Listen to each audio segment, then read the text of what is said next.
Hello, everybody. Welcome back to Xbox Casuals, the Xbox podcast. I'm one of your hosts, Corey Deerigan. Alongside me, as always, is my world premiere, Josh Finney. There's so much to talk about tonight. It was packed. It is. There are a lot of games to talk about, Josh. That's something. Let me ask you a question to start this off, Corey. Okay. Just to jump into the nitty-gritty of it, were you shocked at how much first-party material was here? No. Were you as surprised by that as I was? I don't think so, honestly. I was shocked. I mean, there wasn't. Frankly, I think we got at least 3 or 4 more games than I was expecting to go on the first-party side. I think I was more shocked at some of the third-party stuff, to be honest. The lack of it? No, like the games that were there. I was shocked that they had next to no big third-party games outside of Dragon Age and arguably Stalker. And the Metal Gear remake, too. Well, I kind of forgot about that already, I'm going to be honest. I mean, I forgot about all the third-party games, to be honest. I don't care about any of them. Yikes. Hard disagree, but I understand. I'm not gonna lie, Josh. This was just like an okay thing for me. I'm very serious. I'm very disappointed by the Gears announcement. This is, by my money, this is the best showcase Xbox has done in at least a decade. And it's not even close. Oh my gosh, dude. I was like falling asleep during it. Oh, dude, I was fucking out of my seat half the time. I was so excited. I don't know if I care about half of the games that were shown today. I saw maybe 3 games that I will not play on this entire show. And one of them is Metal Gear. That's fair. I won't play Metal Gear either. I don't care about Metal Gear at all. But you also have a more we'll say a lot of these games lean towards your taste in games than mine. Yeah, I'll put it this way. I did not expect to see Perfect Dark here at all today. And that went from being something that I was worried was going to get very quietly canceled within a few months to holy shit, when this comes out, this may be a frontrunner for Game of the Year when it releases. Like, I was that impressed. This isn't what we were told it was going to be. It has evolved. Like, this is immersive sim vibes. Mm-hmm. I got Dishonored vibes the entire time I was watching this. I got Dishonored mixed with Alpha Protocol. I got a little bit of Mirror's Edge thrown in there too in terms of the movement. Yeah. I could not have been more happy with how this looks. It's taken way too long to come out in like 4 reboots, but it looks fucking great. It looks really good. And Matt Booty said last year we wouldn't see this. I'm not to turn this into a Perfect Dark segment, but he said we wouldn't see it until it was close to release. So I'm wondering if this is the big fall 2025 game for them. Yeah. This and Gears. See, I think Gears is a launch game for the next system in 2026. I think Gears is so close to coming out right now. I think they would have shown more if it was close to coming out. No, I mean like as in close. I mean within the next 18 months. Oh man, I think this is a fall game next year. I can't talk about Gears right now. We gotta wait to talk about Gears because I'm so excited to talk about Gears. And I have completely different opinions on this one. I'm so fucking disappointed. I'm so excited, dude. They already did this 3 fucking times. What'd they do? They've made 3 prequels already. They've never shown E-Day. The DLC for 3 is all about E-Day. With Dom and Marcus. No, but it's okay. We're getting Dom and Marcus. People bitched and moaned that they wanted Dom and Marcus back, and here we are. We're getting Marcus and Dom, and people are upset again. Like, what does everybody want? Nope, I don't. I think I'm the only one that's upset. I'm going to be honest with you. No, I've seen multiple people being like, I guess we're just abandoning the story from 5. No, listen, I need this prequel because I need to know how a human decided to fuck one of these creatures. Okay. Like, I need this backstory. This is instrumental to my enjoyment as a fan at this point. And, like, listen, I wasn't expecting this. I fully expected him to come out and be like, Gears 6. I was like, when I was watching, I was like, oh, hey, cool. This is, like, a new character. And then you hear the Mad World beat, and you're like, oh my God. Like, is that? And then he puts on the bandana, and you're like, I'm in. I'm here. I'm in, baby. I'm in. I see. I knew it was Marcus from the beginning because that scene is the entire opening scene from Gears 3, and they've shown that scene multiple times. I haven't played Gears 3 like since it came out. I'm just telling you that that's exactly what that was, and there's like a whole like couple chapters of an act dedicated to that scene. Can I tell you how incredibly Um, happy I am that this did not lead into an announcement for the Marcus Phoenix collection? I see. I'm disappointed in that I'm too. ecstatic. I'm ecstatic. I nope. They Man, are up-resed and frame rate improved. Play them that way. man. I just at this point I want them to make a Unreal 5 ground up remake of all of them. At this point, just Oh God. I Nope. Free the coalition. Free the coalition. uh, Free them. mm, Free them. But before we sit here and argue about Gears for a half an hour, there were 30 other games shown here. mm-hmm. Not an exaggeration. No, there were a lot of games. Um, It was what, like an hour and 15 minutes was this was, it and was then it was their shortest showcase since 2020. yeah, because when it was over, I'm like, that's it. That's I found myself saying the same thing. I thought that there was going to be a little bit more, and then once Sarah was on screen, you were like, oh, you knew this was the end because she's going to talk hardware. And it was like, oh damn, I really hope they don't close on a fucking console again. and they didn't. And it was the E-Day trailer, so I'm like, okay, cool. It was Um, that hardware stuff was a Xbox Wire post. oh my god, it's so ridiculous. I'm like, come on, you. It is what it is at this point, but I get it. This is when most people are watching it. Um, you want to start from the top? Yeah, so it kicked off with Call of Duty Black Ops 6. And you gotta love those numbers once they I'm get not past gonna lie, years. I'm actually very excited for this. I mean, out of all of the Call of Duty sub series, Black Ops is probably my favorite. Black Ops is the most endearing, I think, to most people. Hmm. Like a lot of us were young when Black Ops 1 and 2 were out, and so Yeah. that is a big thing. I mean, I was in college when 2 came out, Hmm. so that was a pretty big game. Obviously, it was like you had Black Ops and Modern Warfare every other year there for a few years. Hmm. Then we Um, got Ghosts. then you had Ghosts, and Infinity Ward has made like one good game in the last decade now. So, um, I found myself with this. Like, I mean, it's just a campaign trailer to open up, right? Like, they had a Mhm. whole direct afterwards. Yeah, Um, but it seems like this is like a direct sequel to 2, which I think is what yes, everybody wanted right from the beginning. yeah, Once, it feels like it's kind of ignoring three. I mean, obviously, three takes place in the future, and it's kind of ignoring Cold War in a lot of ways. hmm I don't know. I haven't like truly played Cold War, so don't take I my haven't word for it. I haven't played Cold War. I think I played 3, and I played what was the 4 was the multiplayer only one, right? Because Yes, that had the blackout mode in it, which was really yes. fun at the time. So I'm I guess pretty stoked for this. When they did the direct afterwards, I'm just gonna get the Call of Duty soliloquy out of the way now. yeah. Um, it sounds pretty cool. I'm always a fan of the Call of Duty campaigns. This actually looks really well done. Like we actually took a step forward graphically here, Well, that's as what opposed to happens when where you we've have been the 4 last years few to work years. on it instead of 2.5. Yeah, it's amazing what happens when you give them a full development cycle of 4 years. Um, it looks really cool. The zombie story is supposed to continue from where they left off last. There's a Um, story in zombies. there is, in Did fact, a I miss story in something? zombies that gets more and more ridiculous. The zombies lore is wild in these games. Man, I totally missed that there was zombies storylines. That's how long I've been Um, out of Call of Duty. it's interesting. It's going to launch with 16 maps, which I feel like is really really good for a multiplayer title these days. Yeah, it seems like a lot. The classic prestige system is back, which is huge for the comp community. I know they're all very happy about this right now. The thing I'm most excited about is the movement tech, though. They kind of geeked out about it in that direct. And when you first hear them describe it, you're like, oh, okay. And then you see it in action, you're like, oh, shit.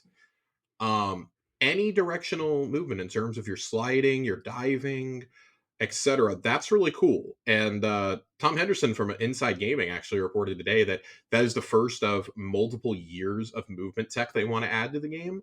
Hmm. That next year in 2025's release, they supposedly will add a combat roll and rolling into cover to the series Hmm. for both single player and multiplayer. And I know that like we sit here and we're like, well, I mean, Gears has been doing that for 20 years. Yeah. for a series that's played by 30 million people annually, and I mean, like Phil talked about today, it said 100 million users a month Hmm. across all Call of Duty franchise titles. That's insane, by the way. That's absolutely absurd. Yeah. Well, I mean, That I to mean that condition them how to play a new style is gonna be kind of wild. Like that's actually a huge shakeup for a sandbox to add something like combat rolling.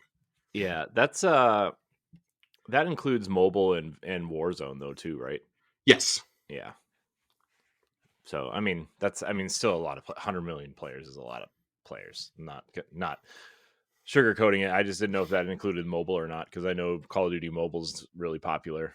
Yeah, that's the whole franchise. So that includes like Warzone and Hmm. Modern Warfare 3, Warfare 2, things like that. So Yeah, yeah. I thought that was pretty cool. For Yeah, them to be like, yeah, we're gonna shake the game up. yeah. As someone who liked the Black Ops series, and this is a continuation of the ones that I truly liked. And it's coming to Game Pass day one. The big kind of confirmation, right? I mean, they had already kind of confirmed it, but this was the big confirmation that it's coming to Game Pass day one. So Yeah, that's after all the hemming and hawing that there's been mhm, about this and about the reports around it, they finally decided that it was beneficial enough to at least for this year have it on Game Pass. I mhm, do think that next year they're going to jack the price up if you want Call of Duty, or they just continue to include it and jack the price up anyways. But I yeah, think that's the only way they'll be able to justify this to shareholders and yeah, to Satya Nadella is to say, "Hey, we'll do a price increase," yeah. I think which is unfortunate. I think the price increase is coming anyway, and I It, think it they're was gonna going to happen once they announced a $68 billion purchase. It was going to happen. they're I bet they restructure Game Pass entirely too. Like there's They're gonna going to be have to. like more than three tiers the next time out, right? Like they're gonna have to do some really I think you'll still get three interesting. tiers. I think it's going to be core, ultimate, and premium. And I think that core will be your actual Microsoft titles. Mhm. Ultimate, I think, gets you Bethesda and PC included, and then premium is where you're going to get your Blizzard and Activision titles. Yeah, I wonder if that EA. It would be really confusing to do it that way, but they're going to kind of have to structure it that way. So that way, it's like, oh, if you don't care about Call of Duty, don't worry, you don't need to pay for it. Mhm. So Yeah, that would be my take. Or they just wait like 6 months to add Call of Duty to Game Pass going forward. Something I don't know. yeah. I mean, Um, I think outside of Xbox Game Studios at this point, every game is on the table if it's day and date yeah, outside of Xbox Game Studios at this point. Um, I would agree. And I don't think that that's necessarily a bad thing. no, I don't think so either. If you're already in this ecosystem, like you're in it, and I know, like there at some point the bridge is going to be burned Hmm.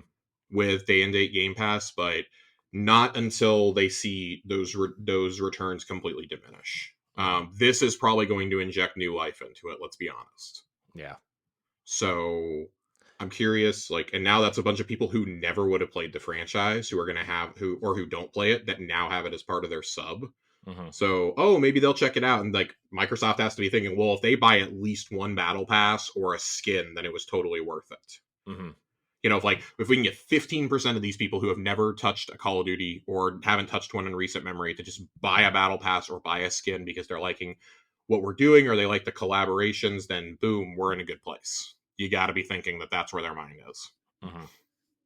Yeah, Yeah, for better or worse. yeah. So couldn't pick a better name than Six though, huh? Um, I actually think the subtitles get really confusing personally. So Yeah, it I'm does. kind of happy to see this. Yeah, I guess you already have the sub brands of Call of Duty at this point. So Yeah, I think that's like kind of enough. To if it's a known entity, I think that's enough, yeah, but I'm not sure. yeah.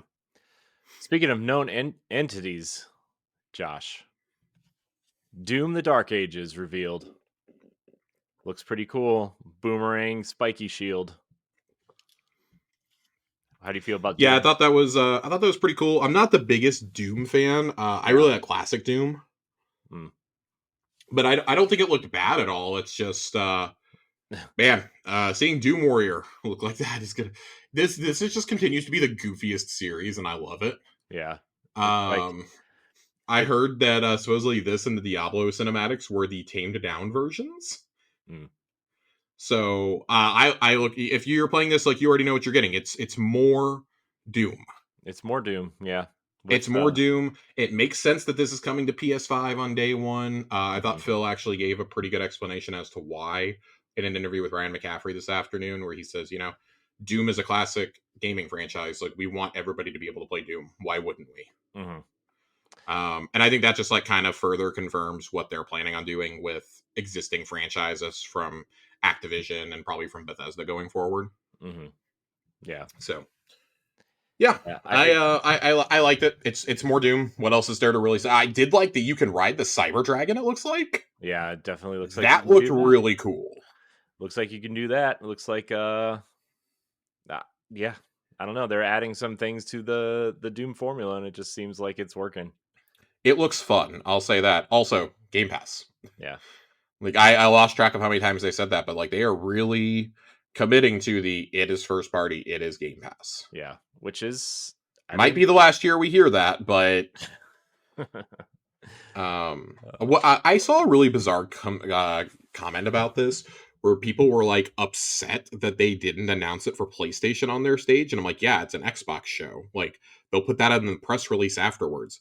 And sure enough, when Sony put the graphic up on their socials, it wasn't, oh, it's coming to Xbox too. No, just the PS5 logo was there. Like, come mhm. on, you guys gonna get upset about that too? Like, are we really getting our feelings hurt about little things like that now?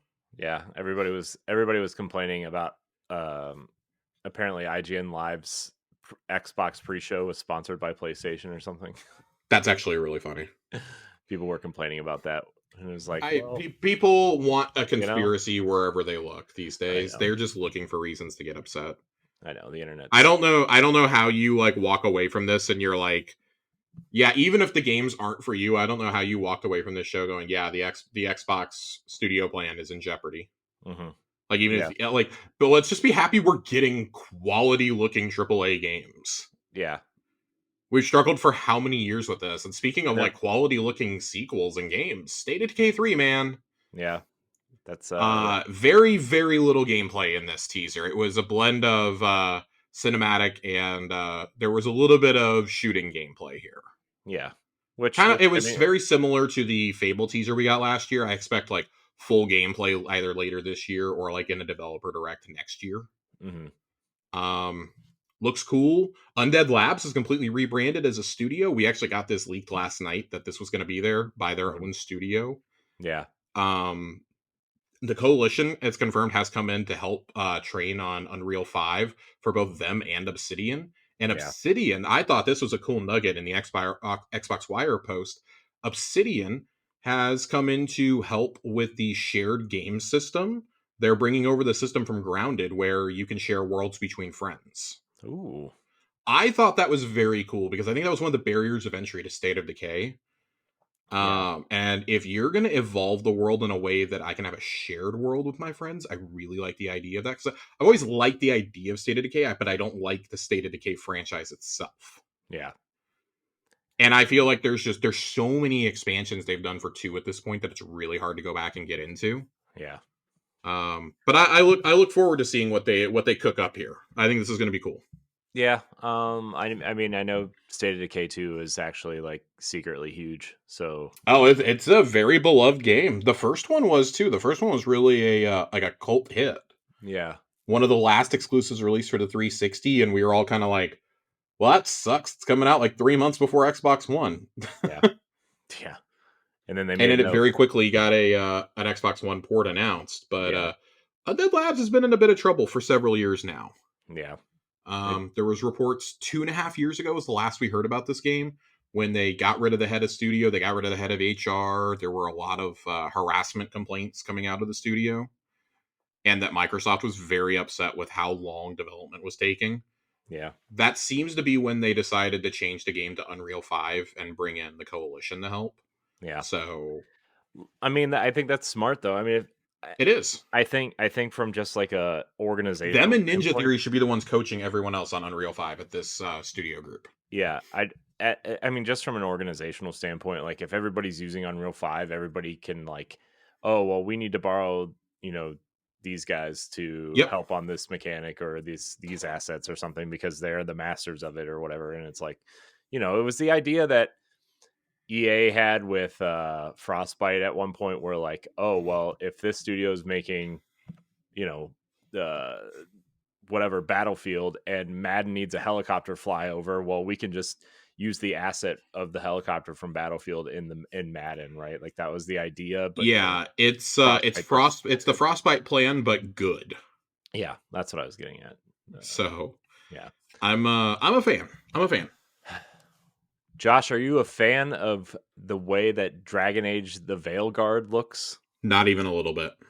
I thought I This thought looks that goofy as hell. I th- I thought it was that first character that showed up. I thought it was a Fable reveal.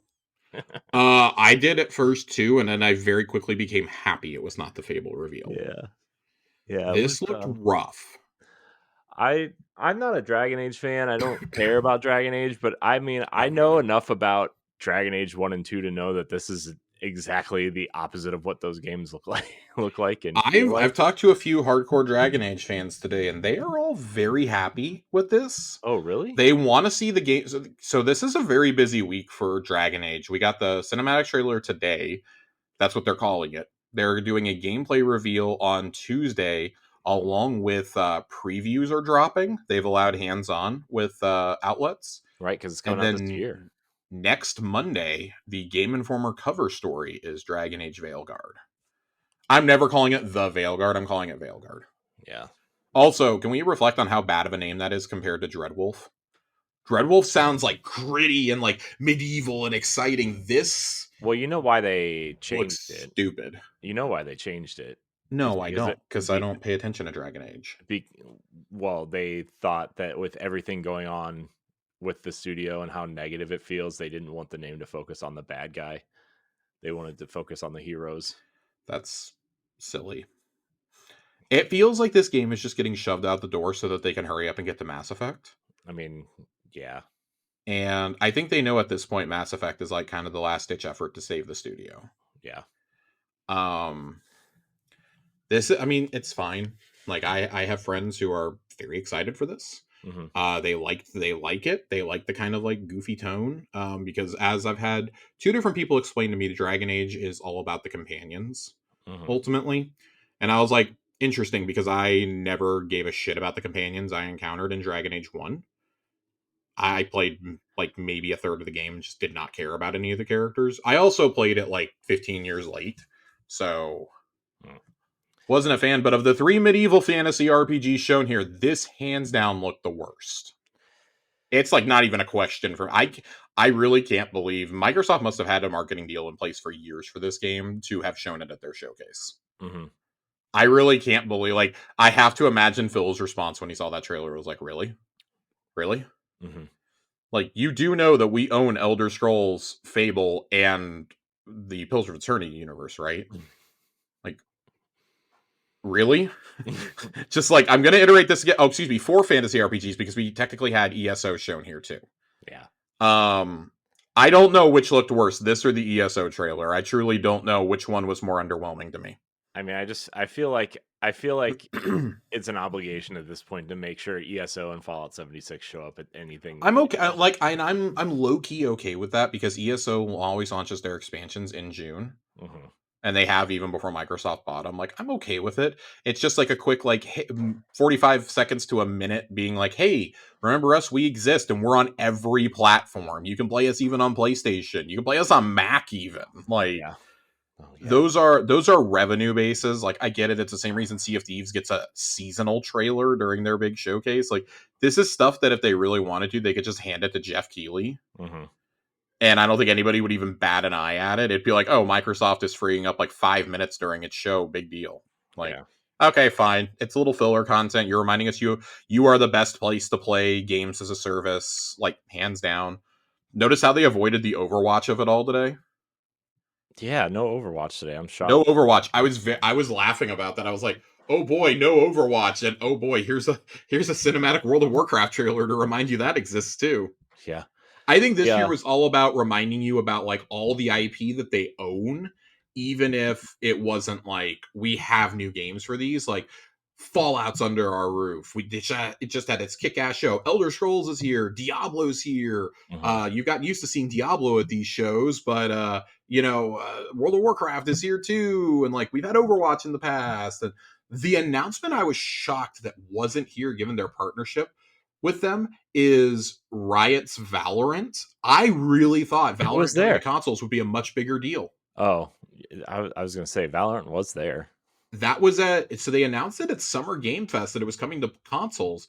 And I mean, I guess that they just did it at a neutral location because it's coming to PS5 also. But they have a partnership through Game Pass for Riot. I'm very curious to see if Valorant ends up being a part of that Yeah. on console.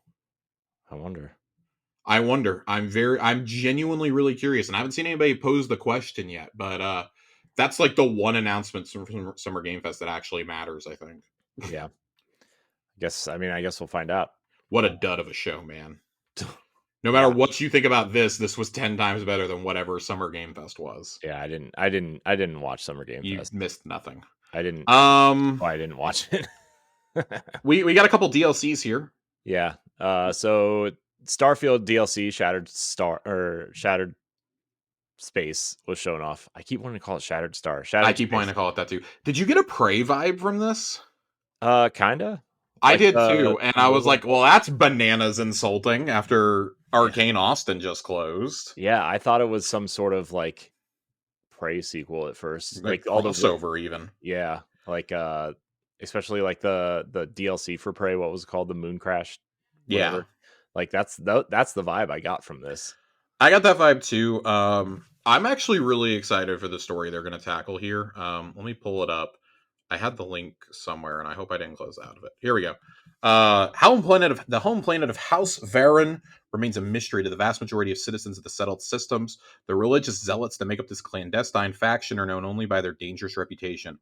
When a distress signal originating from a derelict star station leads you on a path to Varon Kai, you begin to uncover the secrets surrounding the followers of the Great Serpent, explore a new location, take on new enemies, and experience the story of House Varen when Shattered Space launches later this year. I think this sounds dope. Mm-hmm. We've thought for a long time this is what it was going to focus on. Like back to when the vanilla game came out, people were like, "Oh, the DLC is totally about House Varen." Mm-hmm. I think this is really cool. I love that they had a free update available today with so many of these games. Yeah. And this is one too. Mod support is here today, Corey. Mod support. Official mod support via the creation kit, new bounty hunting features and quests, and improvements to melee weapons are the highlight of the June update. Does that And it apply is to the Xbox version too? The Yep. mod support? Yep. Yep. I am very excited. I Are you gonna will make it not the come back Mandalorian until game? Shattered Space is out, but I'm very excited for this. Are you gonna make it the Mandalorian game that they were showing? I am, in People showing? fact. I'm gonna play as Din Djarin. I'm very excited. Yeah. Yeah. And then the other DLC they showed off here was the Fallout 76 DLC Skyline Valley. How do you feel about that, Josh? I'm indifferent to Fallout 76. I have a group of friends who are super duper into this, mainly because they can play with their spouses. So it's kind of like their chill back and relax game. But it's the first zone they've ever like truly added. That's not like you got to depart to go explore this area. Mm-hmm. I thought it was very cool that they're expanding it, new vault and everything, and that's available today. And then available on the 12th. Excuse me, it's available in 3 days. On or in early 2025, you can play as a ghoul. That is fascinating to me. I want to see how that plays. Yeah, that'll be interesting. I think this is cool. I really like that this game has. I still don't think it's very good, but it has turned its reputation around in such a way that I feel like if Microsoft doesn't buy Bethesda, it probably ends support like a year or two ago. But Yeah. Microsoft is kind of like, hey, it's money, man. Like, mainline Bethesda isn't really developing this anymore. So, as long as it's not taking resources away from anything else, go for it. Yeah. That's the vibe that I got here. So, Yeah. cool. Cool. I'm happy for my friends who are going to enjoy their time in Vault 63. Yeah. I'm happy for the people that enjoy And this it's game. seen a huge boon with the Fallout show. Oh So, yeah, that and Fallout 4, right? Those both have seen. yep, have seen huge rises on the Steam charts and Game Pass charts. Yeah. So, very Yeah. excited. So, all right, Josh. This was an interesting new game called Expedition 33. Uh, it looked really interesting. I don't know This is the how. turn-based one, correct? This is the turn-based Yeah. combat game that is all about like preventing death because of a a fictional I painter who like paints death. weird shit. So, I'm very interested in this. The fact that it's coming to Game Pass means I'm going to try it at least. Yeah, But yeah, it was one of two games we saw today from Kepler Interactive yeah, publisher. So yeah, it's from Sandfall. yeah. This looks this reminds me of like those Focus Entertainment games of like the like Banishers that came out a little bit, like Yeah. something on So that level. Kepler, for those who don't know, they have published Sifu and Scorn, Hmm. as well as Flintlock. They're publishing Flintlock, which is coming out later this year. Hmm. They published Pacific Drive earlier this year, and Tachia, is that how you pronounce it? Yeah, Yeah. So they've published some very interesting games in their short time as a publisher. yeah, They've got a good eye, I think. So I'm very interested to see this game pan out. yep. They've been very very good at pumping out some. I don't want this to sound bad, but like B tier games, I guess you would say some I mean, these are like the double A games of experiences. old. Yeah. So And we need games that are like this. We yeah, really do. Like that aren't indies, like that aren't like these small experiences, but aren't like these 80-hour behemoths. yeah. This is So cool. I like it. I think it's gonna be interesting.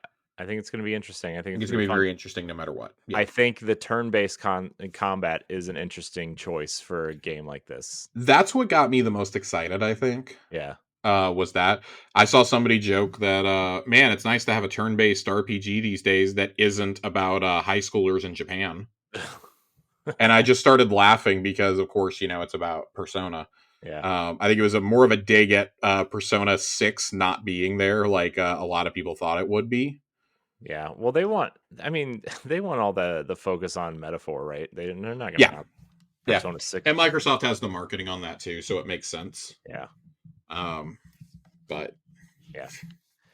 And then Josh, after this, we saw an extensive look at South of Midnight finally. yeah, let's talk about my runner up for game of the show here. Yeah, it looks so it's a third This looks person action rad. game. I love the art style. I Yep. love the combat. I like there's a section where she's like kind of flying like Spider-Man with a wingsuit. I saw somebody call this Bayonetta online today, and Oh my I just god. it has stuck now. That's that's amazing. Yeah, Bayonetta. I was like, oh, I'm stealing that. that's a great name. You should have D- just kept it as your own, Josh. You shouldn't have it was a fairly big Twitter account that said it, so I would have been found out. I think that this looks really cool. That looks really unique. This is the game that Phil claimed a couple years ago was his favorite game currently in development at any studio. Yeah. And Well, I this mean, I know that those are just words, but man, I can if this is what he was seeing, I can see why he was excited. Yeah. And coming from Compulsion too, which was like, okay, yeah, Contrast was okay. We We Happy Happy Few Few is didn't just set the world on weird. fire, like, but like this looks awesome. I think this looks this looks awesome. I love the tone and the I don't know, it just there's a lot about it Yeah, there's a let me lot to read the like. elevator pitch here from Xbox Wire. Yeah. Uh, this the footage reintroduces us to our hero reintroduces us to our heroine Hazel, now accompanied by a character who will follow her throughout the game, the loquacious Catfish. Following a Category 5 hurricane, Hazel has lost her mother but gained once dormant powers of weaving, a magical ability that allow her to rework the tapestry of energy that makes up the universe. That doesn't come too soon, as reality has begun to itself has begun to fray, leading her deeper and deeper into a magical realist world where folktale creatures have sprung to life and corruption is overtaking ruins left in the hurricane's path. I think this is really, really, really cool. Yeah, Two-toed Tom, a blind albino alligator the size of an island. yeah. I love it. I love everything about this game. I think it looks awesome. I'm very excited for this. This is coming 2025, right? Just a Yes. open 2025 date. I'm assuming since they showed gameplay, it would be at least maybe first half or by The summer, rumor maybe. that was going around was Q1, Q2, Yeah, that. which I would believe. There were some believing it would come out this fall, even before the showcase happened. Yeah, So, that's what I initially heard, but I'm like, you're not going to put it out alongside Call of Duty and Avowed and Indiana Jones. I think it would get lost. I think you need that open. I mean, not that, not that there's really any open space in putting games uh, out anymore, but also, Compulsion describes the world as wide linear, a series of distinct chapters with a set beginning and end with opportunities to explore along the way. The way we awesome, built the environment is because we want players to follow the narrative but have more to sink their teeth into. You can awesome, sometimes see more open hub like sections awesome. I love it. to find currency and upgrades. So it's like Tomb Raider essentially, like the Rise of the Tomb Raider world. Very, very similar. Each new region will come with its own biome, reflective of the South's wildly varied landscapes. All biomes are inspired by real world locations. They won't go into detail about the later game yet, but tells me the section we see here as we're about to exit the flood, and is as you're about to exit the flood and enter the Mississippi Delta style countryside. So This, I think this is very this game sounds really cool. It's rooted in Deep South mythology. mhm. I can't wait. Yeah. So I'm really the thing that I'm excited most about now that I've seen it in action is like the cutscenes are very like stop motion, right? And Hmm. the gameplay is not, which was kind of what I was worried about a little bit, but the gameplay looks fluid and fast paced and fun. So uh, Yeah, I think it looks great. I think this game looks like a lot of fun. I see no reason that if you like unique games, this got to be on your radar. I think. yeah. And there's not a lot of you know not a lot of games at all ever I think that tackle this sort of tone or this mythology or this culture or Yep, anything, right? So I mean, this is an interesting game from all fronts. I agree. This was one of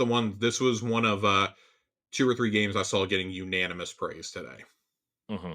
Yeah, this was the first. I think this was the first game that I was like extra excited for. Yeah, for Like what it's worth, the ones I saw the most love for were this Doom and mhm. of course uh, Perfect Dark. Yeah, I saw a lot of I love for Gears too, but Gears, trailer, not gameplay. So yeah that in terms of gameplay, those are the yeah three that really seem to hammer home for people.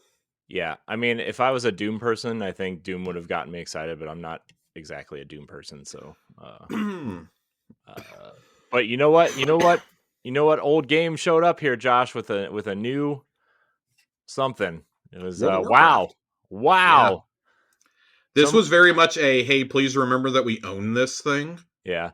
It was funny. My Um, my cousin texted me. mhm. He's not doesn't like watch this stuff at all, really, right? But Right. he for somehow he saw this and he was like, Is World of Warcraft coming to Xbox?" I'm like, "No, this is just a reminder that Xbox owns it now or Microsoft Right. owns it now." He's like, "Oh." He's like, "I got really excited. I wanted to play Well, more." and they have an expansion coming out this year. This is the first one that Chris Metzen is back for. Mhm, The former lead on World of Warcraft mhm. came back and has assumed control of the franchise entirely. So very good news. I have friends who have not played WoW in like a decade who are excited for this expansion as a result. Yeah. This This was is, very big. This may not be big to like console gamers who are watching this, but PC gamers who still play WoW are like going ape shit right now. yeah, I saw a lot of things that I just recognized just from absorbing the Yeah, game through osmosis at this point. it's cool. Like again, this is something like I don't. You're not going to see WoW trailers every year here. No. But this very much is, hey, we don't have a BlizzCon happening this year because both this and Vessel of Hatred are going to be out by then. So Yeah. we got to cram it in somewhere. They can't wait till Gamescom, which is presumably where we're getting the Vessel of Hatred gameplay debut. Yeah. Um, we can't do it, then because Gamescom is like right as this is releasing. Right. So Yeah. I mean, it looks cool. I hope WoW players are excited because I yeah, know that community has been through some ups and downs in the last few expansions. I know people wish certain things were different, but looks cool. Hope people enjoy it. It looks fine. Yeah, it looks fine. Like, cool. People are going to be excited about this. This Yeah. was the only part of it that I felt was like, okay, I don't really care about like any of this for a What few are games. you talking about? Oh, like this whole section, I guess. Yeah, because we went from World of Warcraft into as impressive as the visuals are. Metal Gear Solid 3 Delta. I know Snake Eater is one of the most beloved games of all time. It's just it as a Metal Gear game, it never did it for me. Funny enough, like I actually really like Metal Gear 1, 2, and 4. Could not get into Snake Eater. Could not get into it. But I really love the others. So I've never played a Snake I Eater. may give it the old college try again, but no date on this one either. Yeah. So got to assume it's probably next year. I thought it was very funny that this was at the PlayStation Presents last year, and now it's at Xbox this year. Yeah. Did we just trade games somewhere along the way? Somewhere apparently. So cool. That's a thing. Yeah. Uh, Sea of Thieves has a new season coming. Yay! Yay! You get Again, to if you're play in the sea, and I mean, hey, Sea of Thieves is doing something right. 35 million players, Yeah. I mean, and it shot it's back up the killing. sales charts again. I mean, it's killing on PlayStation It's apparently. killing. I mean, it's absolutely slaying out over there. So, hey, good for you guys. There was no way you weren't going to see it this year, even without a proper expansion, because it's on brand new platforms. Yeah. So, Yeah. I'm glad. I'm glad Rare is finding success because another show without Everwild. oh my god. But and Metal Gear and Sea of Thieves, I just I kind of tuned out. I didn't really care. Flintlock, though, the other Kepler game here, It still exists. it still exists. It looks fun. I mean, it looks fun. It looks fun. It's coming out very soon. Yeah. What was the release date on that? July 18th. Yeah. So it's quick, and that's a Game Pass game, right? That's a Game Pass game. Yep. So uh, another. It's from the makers of Ashen, which yeah, which was like that Souls like. yeah, they said this is a Souls like also. Mhm. Souls Light, I think, was their exact terminology in the trailer. Yeah. So cool. I'll at least check it out. It's on Game Pass. So I'll at least probably check it out. Yeah, I will check it out on Game Pass. I think the first time I saw this game, I thought it looked really awesome. For a long time, I thought this and Immortals of Avium were the same game I did too, frankly. because they look. No, I got this and Banishers of Eden Yeah, confused. yeah, that too. Oh man, You know, I don't think they're anything alike. no. And then the pirate game that Focus does, the Greedfall, they all look the same. They all look the same. Age of Mythology. I've got one person in my life who's excited for this, and he was very excited. Yeah, I mean, It's the same person in my life who was excited about Civilization 7. yeah.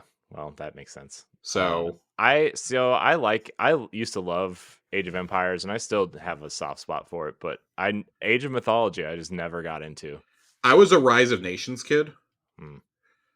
which is like discount Age of Empires, Right. made by Microsoft also. Yeah. But I had a lot of fun with that growing up. Yeah. I also played a lot of the Star Wars Age of Empires game, Battlegrounds or whatever. Galactic Civilizations. No, it wasn't that. It was Oh, you played a different one then. It- I it- remember it was- Galactic Civilizations. it was whatever the one that was built on the Age of Empires engine. Empire at War? No, it was Galactic something, but it wasn't Galactic Civilizations. It was like Galactic Battlegrounds, I think is what it was called. But yeah, that was fun. I think Ensemble did that too. We're both thinking of the same game. It's Battlegrounds. Yeah.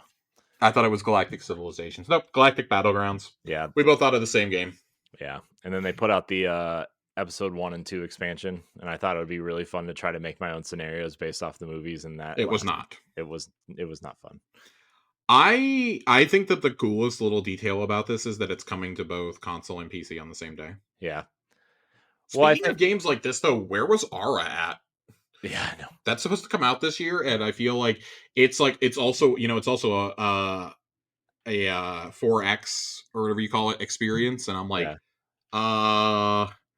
where is this game, guys? Where was that in Towerborn? I was floored Towerborn was not here. Yeah, I thought. I mean, remember when we thought that was going to be the game that was like? I thought it was going to get shadow dropped into game preview.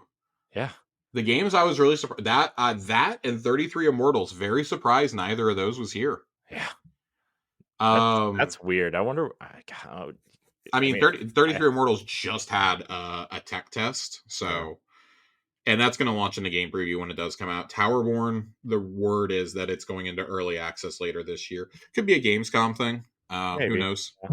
They've been clear they want to use Gamescom for more announcements. So Yeah, I'm kind of shocked that they didn't hold Perfect Dark for that since I'm not.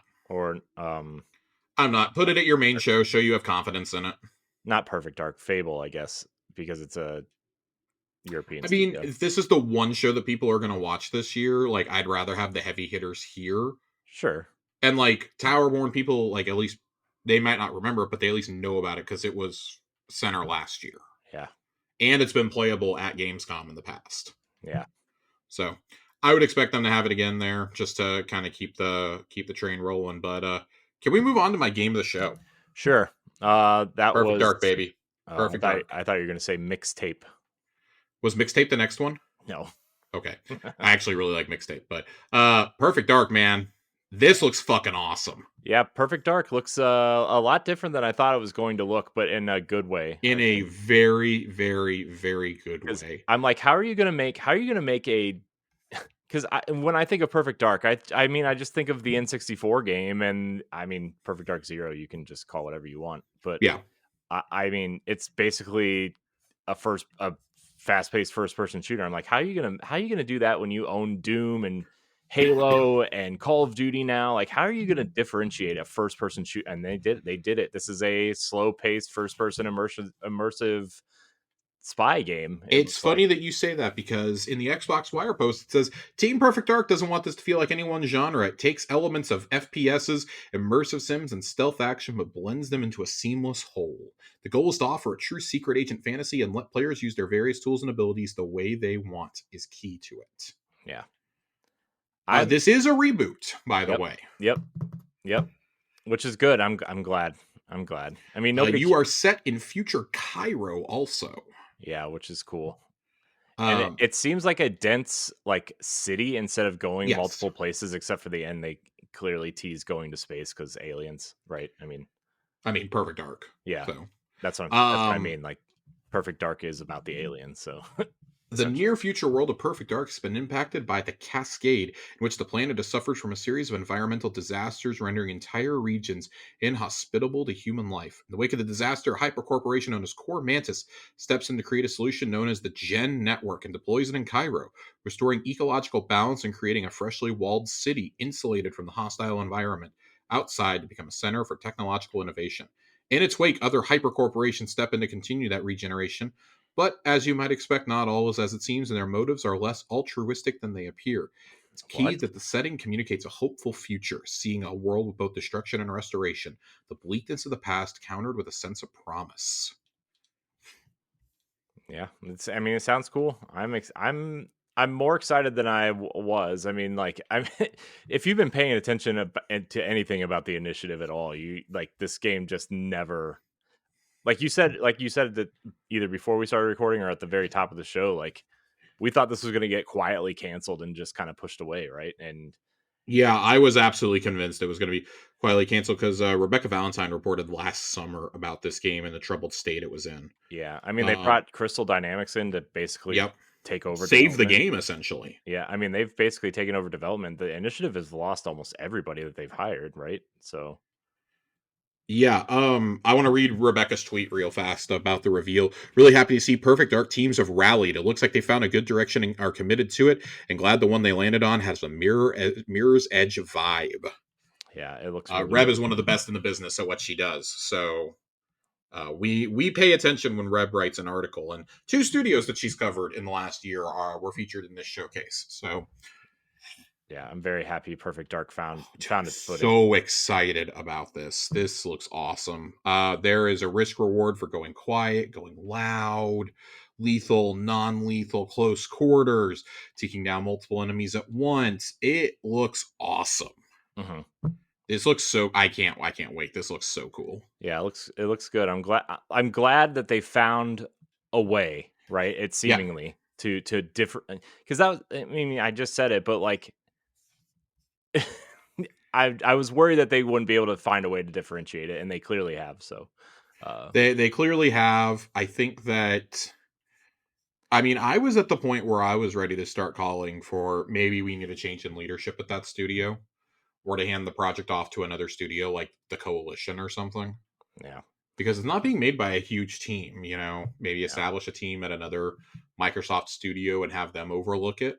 yeah, They're in SoCal. Maybe have InXile pick it up or Obsidian oversee it or something, even though they don't make those kinds of games, yeah, just something. And Daryl Gallagher seems to have rallied these teams. yeah, They finally have something worth showing. It's the first time we've seen this in 3.5 years. yeah. Well, if they're making some sort of like need immersive sim aspects, you guys just closed the studio that has some of that experience. Why don't you bring some of them in? Well, and that was kind of my take from it too. Is like, why don't you go get some of the people who made Dishonored, like instead, like be like, hey, yeah, we're gonna close down Arcane Austin, but we'd really like for you guys to. And I don't know that this pitch would have exactly gone over well, but you guys want to come work on Perfect Dark, Right. the game that we haven't talked about publicly in 3 years because people think it's dead. Yeah.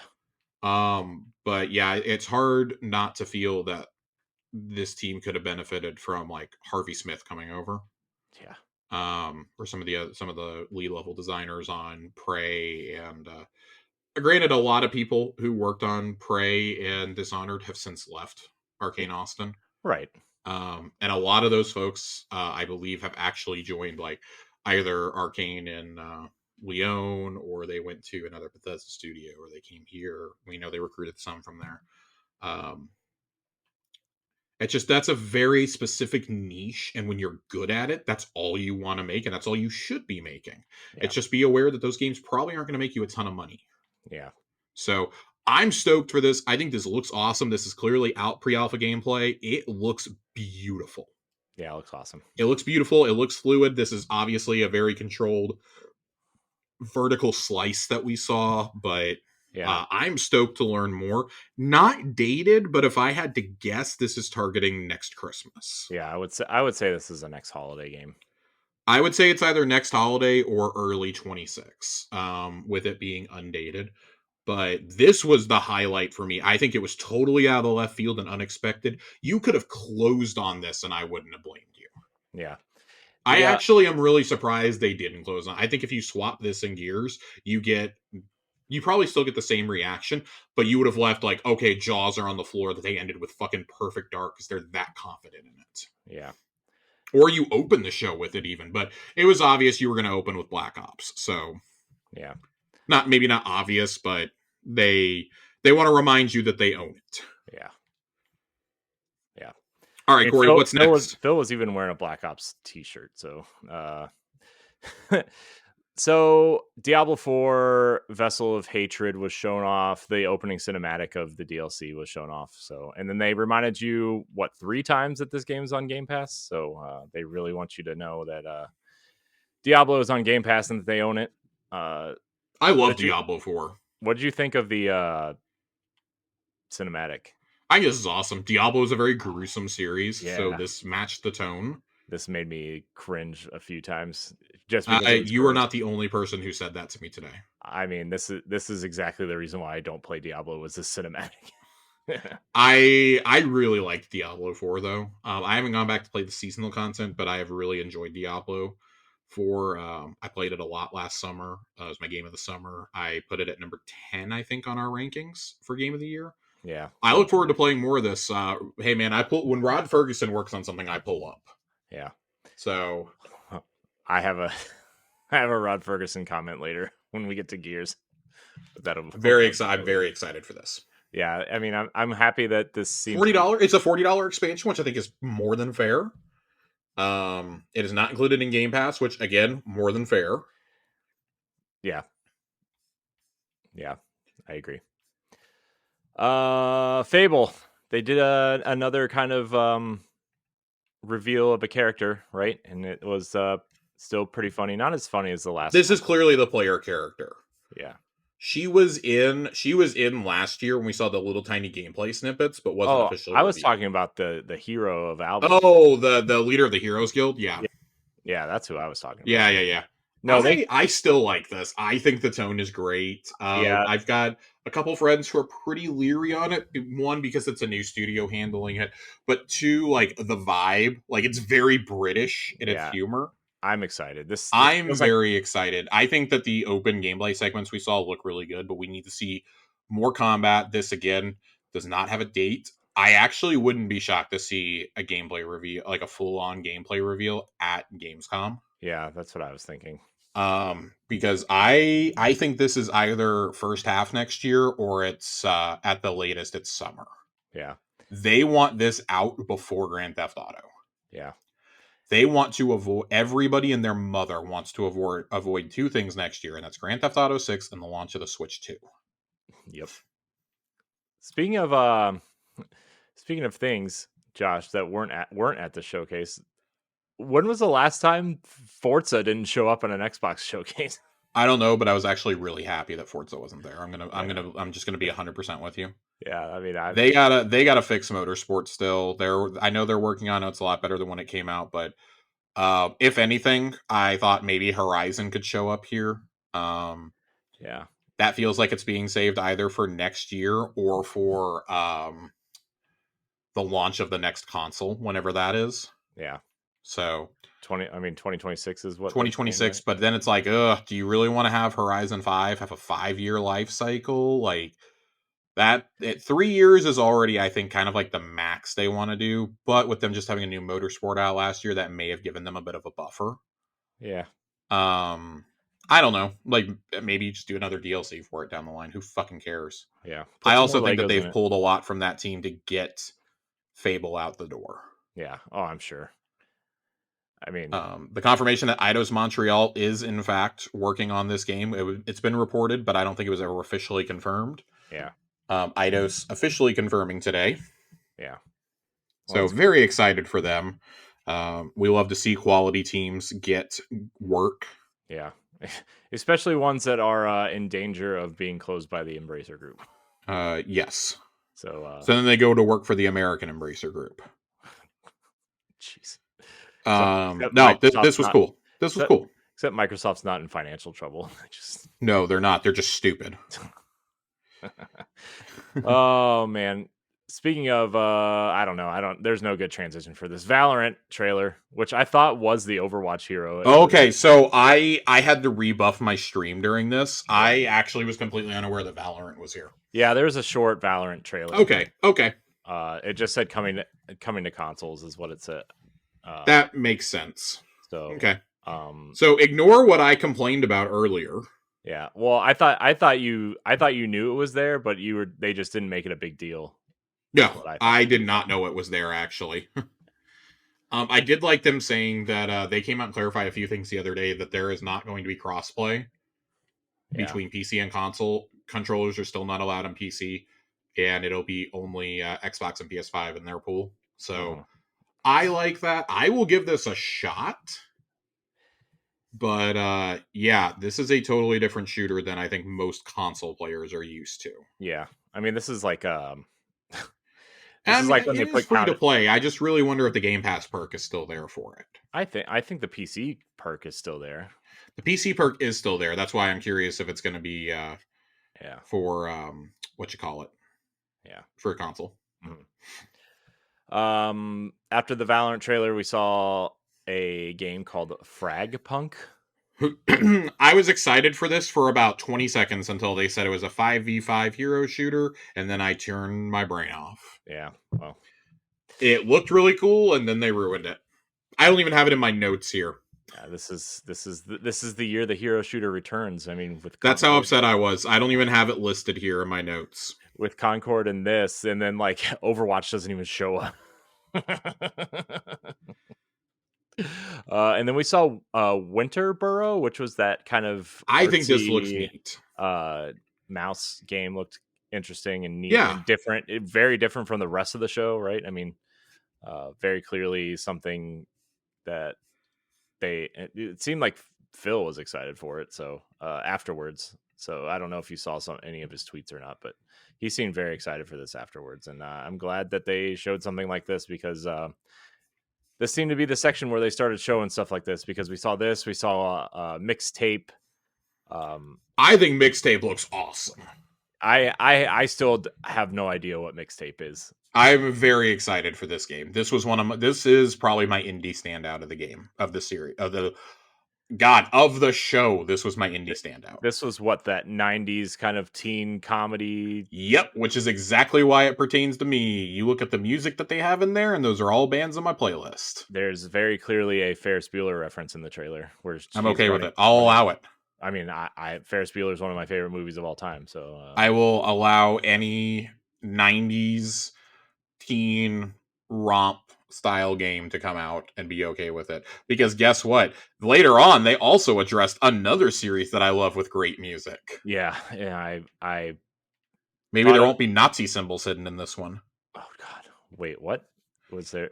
Oh God! I'll address this when we get to Life is Strange. Oh boy, maybe I don't want to know. Flight Sim.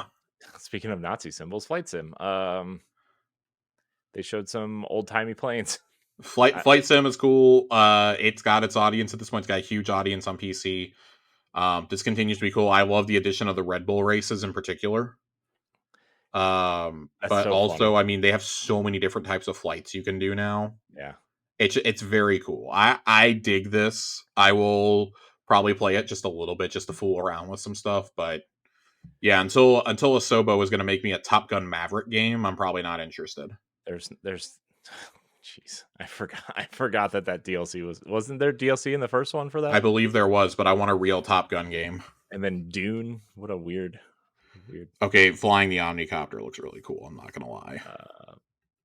So after Flight Sim was the Elder Scrolls Online new expansion. Yay!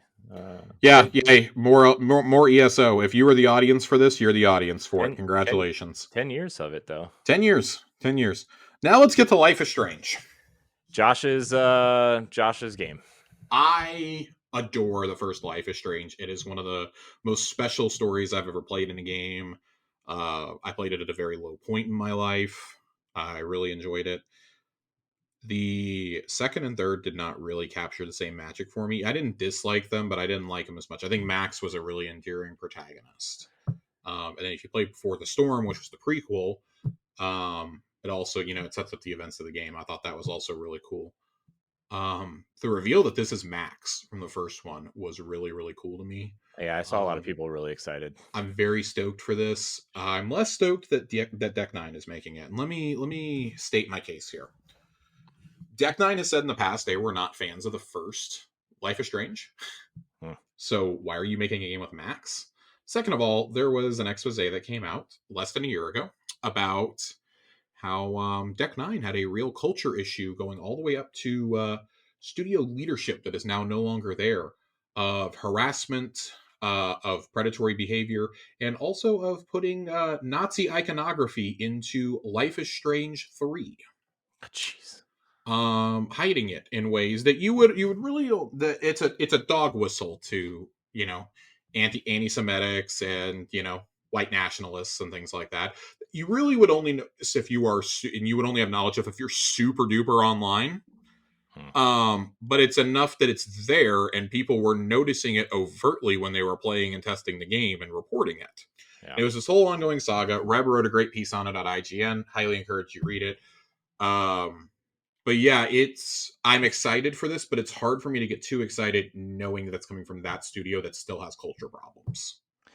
And it's so bizarre that you would do this in a series that is so like pro LGBTQ, that is so like pro be yourself, like fuck the Nazis, fuck everybody else. Like, yeah, it's very bizarre that this is the game you chose to try and pull that with. Why are you even working at a studio that makes games like that is my question. Yeah. So yeah, I'm stoked. I think this is going to be really good. It comes out this year, which surprises me. I did not expect this to be out this year, but yeah. Interesting. That's a series I've not played, but I've kind of wanted to. And I just have never gotten to it. I own the first one and Before the Storm, so maybe I'll check those out because this looked really good. This looked this looked this looked higher budget than the other ones. I don't want that to sound mean, but like, No, it really does. It looks like they were this and I'll say True Colors had real budgets behind yeah. So it looks exciting. them. I will maybe check it out. I think one is just such a special game. So Life is Strange Double Exposure coming this year. Also coming this year, Josh. Indiana Jones and the Great Circle. yeah, this continues to look just fucking dope. Yeah, I can't wait. This looks magnificent every time. I mean, this is my most anticipated game of the year, I think, still. It's close for me. I won't say that it is, but it's pretty close. Yeah, but I don't know if you're as big of an Indiana Jones fan as I am. I So, mean, I'm a pretty big Indiana Jones fan. I mean, I know you are, but man, I've waited for, 20 years for a good game. So that's fair. this looks like it has perfectly captured the tone of Indiana Jones Oh yeah, also. and Troy I'm Baker's still not convinced that's not Harrison Ford. dude. Troy Baker's doing such an amazing job of He's his doing so impression. good. Oh my gosh, I can't wait. I And cannot it wait. is really, really good. I think Machine Games is really cooked here. Yeah, I look forward to playing this. I cannot wait. I can't wait. Dude, the scene when they're like on the in the snowy area on that platform, and that the crazy villain guy was like laughing. It was like, oh my god, It this was is amazing. so over the top It that it was was like, yeah, awesome. this is classic indie. Yeah, it was so awesome. I can't wait. I cannot wait. Uh, After Indiana Jones, we saw a game called Mecha Break. Yeah, this is a game that our friend Ray is very excited about. I at first I thought this was that Daemon X Machina I ceasing. thought this was a Gundam game at first, Yeah, and I got very excited thinking it was a Gundam game. sorry, Josh, it's not a Gundam game. It's okay. It's okay. I It's mean, probably better for me that it's not a Gundam game. I guess it kind of is. It's a mech game, and you can paint them different colors. Josh, we got Gundam suits in Destiny. You telling me you can't make a I got Gundam in a Gundam mech suits in game? Call of Duty last week, Corey. Fair. You also got Cheech and Actual Chong. licensed Gundam suits. You also got Cheech and Chong, apparently, right? That was a thing. Unfortunately, I spent money on Gundam suits. I did not spend money on Cheech and Chong. Who still cares about Cheech and Chong? People I went to college with, probably. I mean, like Tommy Chong voices the hippie car in Cars. That's like the most relevant I think he is at this point. Probably. But Um, I mean, from here there were several cool games from this point. yeah. So that Wu Chang Fallen Feathers, that it looks like another Chinese based development. It's not for me. It looks interesting. Again, yeah, like you said, it's not for me either, but it looks interesting. Yeah, The quality is there. It just looks like a game that it's not for me, right? So, it looks fine. Yeah, it looks fine. yeah, it looks fine. So And then what? Avowed got another trailer. Which, Avowed looks fantastic. yeah, I know. Everyone who was quote scared about this game 4 months ago, shut the fuck up. I mean, it. What do you want from it? It looks like their version of a Elder Scrolls. What do you want? It looks good. I like that we got more story. It is getting, by the time you are listening to this, it will be getting an official episode on the Xbox podcast Yeah, with an extended gameplay segment. So very excited for that also. yeah.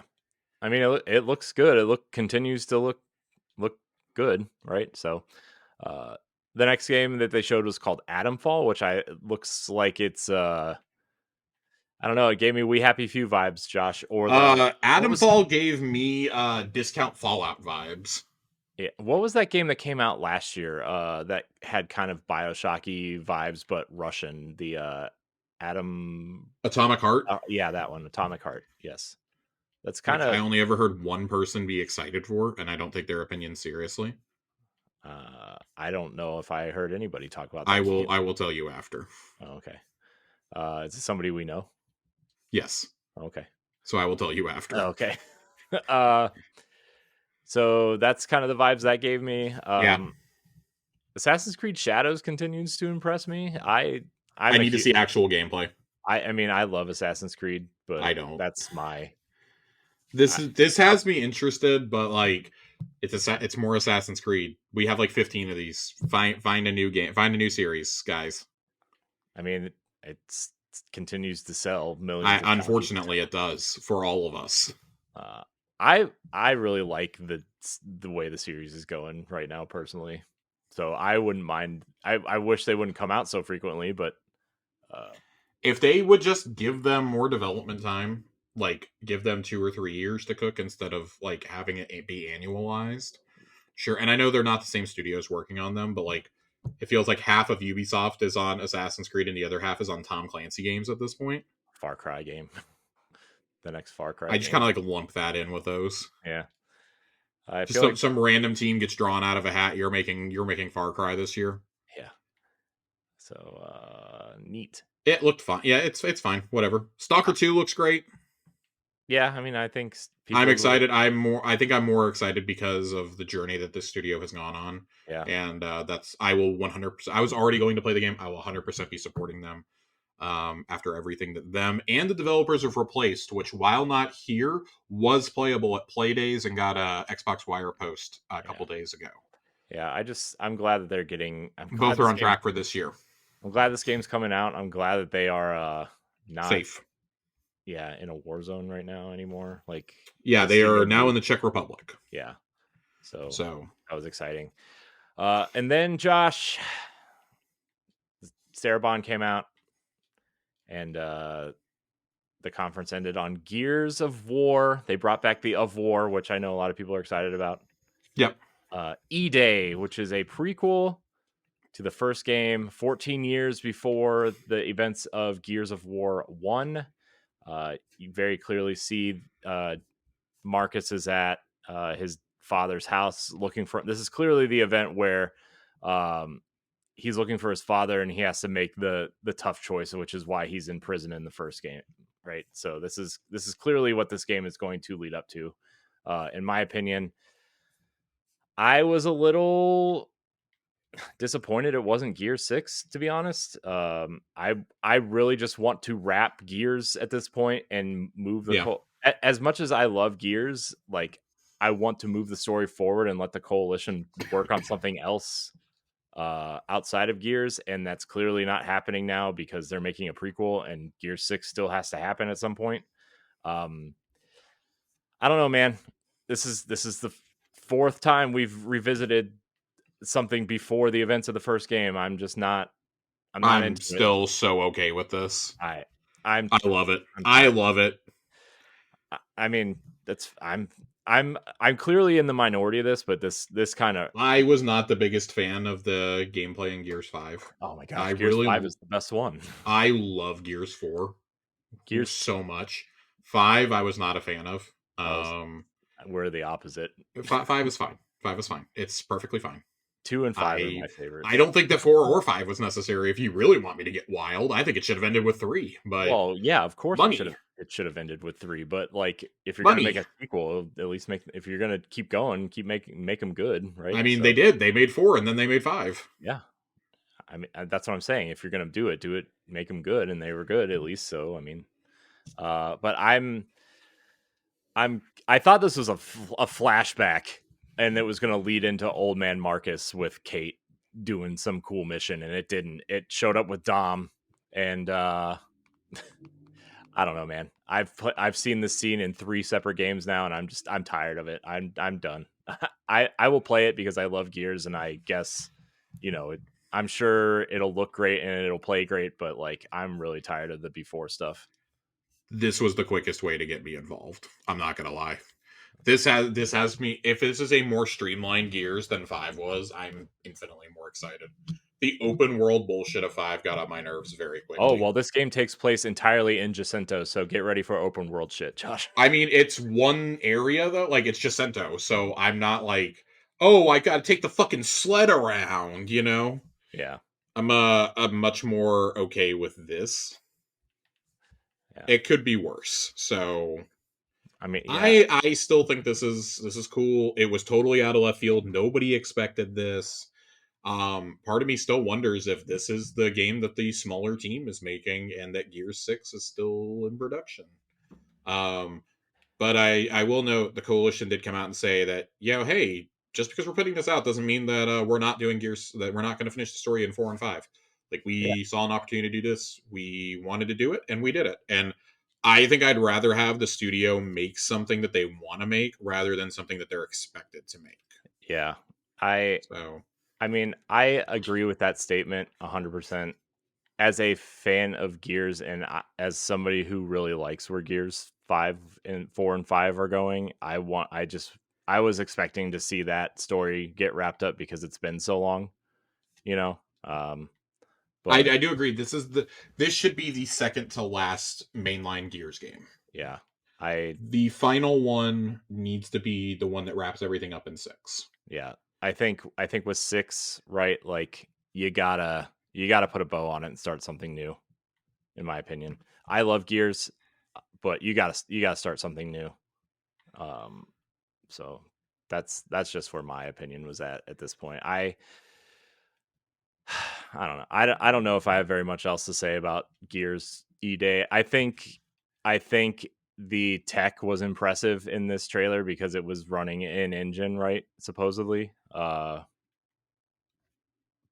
think the Marcus character model and the Dom character model look how you want to remember how Dom and Marcus looked in the first game, or like younger versions of them, right? Um, but at the same time, I am kind of disappointed that it's a prequel. So I want to read this piece from the interview Xbox Wire did. E-Day is a story of many origins, including the Chainsaw Lancer, but they're opting to keep the specifics of the stories being told to themselves. Suffice it to say, we're not learning just how Marcus and Dom came to be the heroes we know in E-Day. The Chainsaw Lancer doesn't currently exist in that period, but it's not a Gears game if you're not chainsawing the locusts. I think that is pretty important. Um, that okay I in like you look at the Lancer and it has a bayonet on it instead of a chainsaw. I actually really like the idea of like, oh, they're probably gonna like just hacksaw this shit together. yeah, I think that's kind of cool. Like what, I'm this very gun? excited for this Are you talking about this? personally. Are you talking about this gun specifically? I'm talking about the gun specifically. Oh, it was introduced in Gears 3. The bayonet. Yeah, Yeah, that's fine. I'm saying that that's the standard gun that you're starting out with is the one with the bayonet, and yeah, you're gonna eventually get the chainsaw for it. yeah. I bet that's something that pops So up. I like the idea of them like just hacksawing that together while they're exploring. Yeah, my theory based on when the game takes place and when the chainsaw the normal Lancer that everybody knows and loves today, right? You're gonna get it sometime in Act 5, and it's gonna be way more powerful than it is in the other games. I mean, Uh, you're going to take down whoever the boss of like the game is with it, right? yeah, So yeah, which is God, I forget who it is, but it's General Rom's commander is the villain. Because they were part of the prequel DLC for 3. So I want to read the end of this. There's a section called "The Future of Gears." This isn't the end of the other ongoing stories in the Gears series. The team is content with the stories told in 4 and 5 and is by no means abandoning them, but the collective passion for such an iconic origin story was too great to ignore. The story of E-Day and the origins of Marcus and Dom are powerful, pivotal events the Coalition couldn't wait to tell.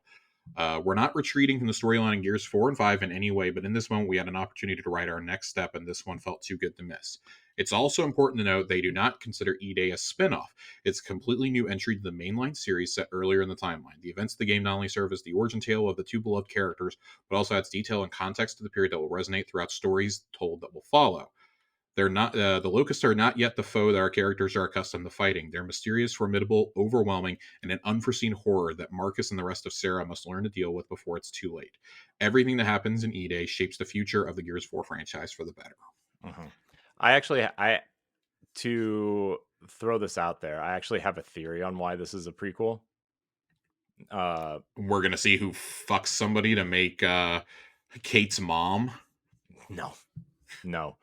My theory is that Rod Ferguson maybe wants to tie up that story, and maybe when that acquisition started and the coalition wasn't kind of I mean, obviously they were working on some sort of gears thing, but like maybe they didn't know which gears they were going to lean towards, and maybe Rod wants to wrap it up because he headed 4 and 5, and he already said in multiple interviews that he has a story for Gear 6 in his mind, but he doesn't work at that studio. But now he kind of works for Xbox anyway, so maybe, you know, I mean, maybe you never know. yeah, that's my theory, at least, that Rod maybe wants to do 6 at some point once Diablo is maybe wrapped up, uh, or whatever they're doing over there. So I don't know, we'll see. But as a Gears fan, I'm still gonna play it though. I'm gonna be honest with you, because Gears is fun. Uh, but Josh, that was all the games. Lots and lots and lots of games. Yeah, I thought this was great. Yeah, I'm glad that they are finally getting these games out. They have release dates. They have gameplay. Like, I mean, it's about time. But also, I'm very excited to play a lot of these. So, uh, what are your top 3 games that you saw here, Josh? Perfect Dark, South of Midnight, and oof. Picking a third one is rough because I've got like 5 games that could qualify there, I think. Probably Indiana Jones. Yeah, I would also accept Avowed as an answer there. I'd also accept Avowed. For me, it's Indiana Jones, it's Fable, and South of Midnight. With, I guess, Gears being in the conversation, but I don't have nothing that didn't show gameplay was considered for me. yeah, It had to show gameplay. yeah, So Gears automatically doesn't make my list on that account alone. yeah. But I mean, I agree. I just I will say I though know what that Gears is looking I was for. talking to somebody who is friends with some of the animators at Coalition, and they said that the trailer, while it was made by Blur, uses all in-game assets from the Coalition. Yeah, So I thought that was very cool. yeah. So I don't any final thoughts on the showcase, Josh? No, I mean I think this is absolutely. I think we both have conflicting views on this, but I think this is pretty far and away the best show that Xbox has done. I've said it the last couple of years, but I really think they've been kind of crescendoing to this moment. Yeah, And this show felt like the E3 showcases of old. This felt like E3 pre like 2019. mm, And I think that they were due for a show like this. Obviously, there's been so much stuff in production and development hell for so long. And finally, they come through with a show that not only shows gameplay extensively, but has release dates or at least release windows attached to just about everything. yeah, So yeah, we didn't get it for State of Decay or for Perfect Dark, but I think we're all willing to like kind of overlook that a little bit if it just means that it is at least being worked on. And Perfect Dark was kind of like the Clockwork Revolution this year, right? Like there's a lot of gameplay, but they swear it's nowhere close to being done. yeah. Um Which bodes so well for that, I guess, right? it bodes very well. If the game's looking that good, I have high hopes for it.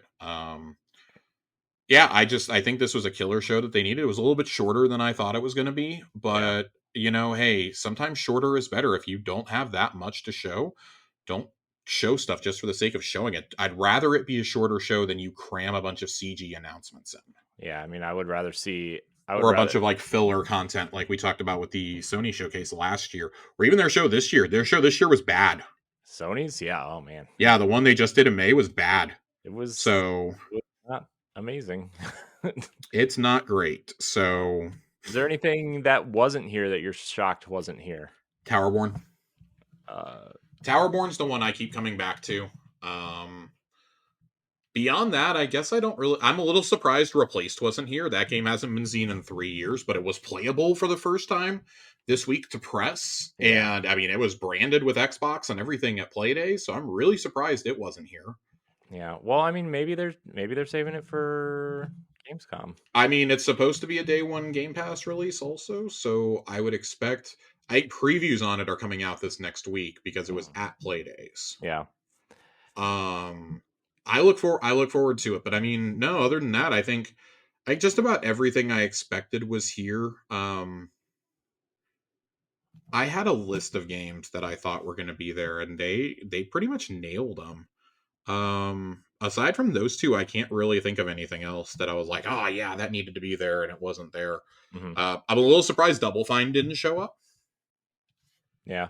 Considering they do Day of the Devs and everything, I was a little surprised they weren't there, but it is what it is. Yeah. Um, I just at some point they got to show up. It's been 3 years. I think they've probably got until like Christmas to show something before people start getting a little agitated, especially with Tim's comments of, yeah, our next game's going to be a lot smaller in scope and won't take nearly as long to come out. Yeah, that was a fucking lie. Yeah, I was gonna say like it's been a Hot minute. a little bit longer. No contraband either. I've given up hope on seeing Contraband. I mean, I'm not like clamoring for it. Somebody reported on it this week and said that hey, it's shaping up good inside the studio, but they've delayed it and reworked it like 3 different times.